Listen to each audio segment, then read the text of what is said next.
정치자금법 위반 혐의로 재판에 넘겨진 은수미 성남시장 사건에 대해서 대법원이 검찰 항소가 잘못됐다며 2심 재판을 다시 하라고 판결했습니다. 시장직 상실 위기를 넘긴 은 시장은 항소 자체가 위법했다는 대법원의 판단에 따라 파기환송심에서도 시장직을 유지할 가능성이 커졌습니다. 박석영 기자입니다.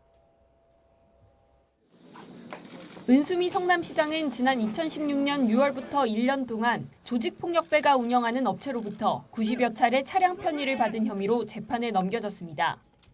은 시장은 운전기사가 자원봉사하는 것으로 알았다고 주장했지만 검찰은 운전기사와 차량을 무상으로 제공받았다며 정치자금법 위반 혐의를 적용했습니다.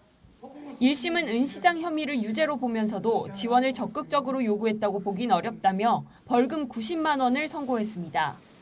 검찰은 형량이 너무 가볍다고 항소했고 2심은 유죄 판단을 그대로 유지하되 양형이 부당하다는 검찰 주장을 받아들여 1심 판결을 깨고 벌금 300만 원을 선고했습니다. 선출직 공무원은 정치자금법 위반 혐의로 벌금 100만 원 이상 형을 확정받으면 직을 상실하게 됩니다. 하지만 대법원은 은 시장에 대한 원심 판결을 깨고 사건을 다시 수원고등법원으로 돌려보냈습니다. 재판부는 원심 판단 자체는 적법하지만 검사가 구체적인 이유 제시 없이 형량이 가볍다고 주장한 건 위법하다고 봤습니다.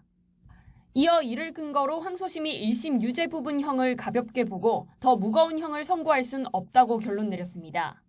검사가 유죄 부분에 대한 양형부당 이유를 구체적으로 기재하지 않았음에도 원심이 1심보다 무거운 형을 선고한 것은 부당하다는 취지의 판결입니다.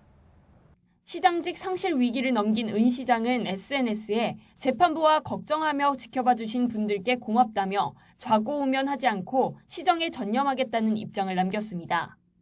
검찰은 판결 내용을 검토해 앞으로 어떻게 대응할지 결정하겠다는 짧은 입장만 밝혔습니다. 검찰이 지금 와서 새로운 항소 유서를 다시 제출하는 건 불가능한 만큼 은 시장은 파기환송심에서도 최대 1심 형량을 선고받을 것으로 보여 시장직 유지 가능성이 커졌습니다. YTN 박석영입니다.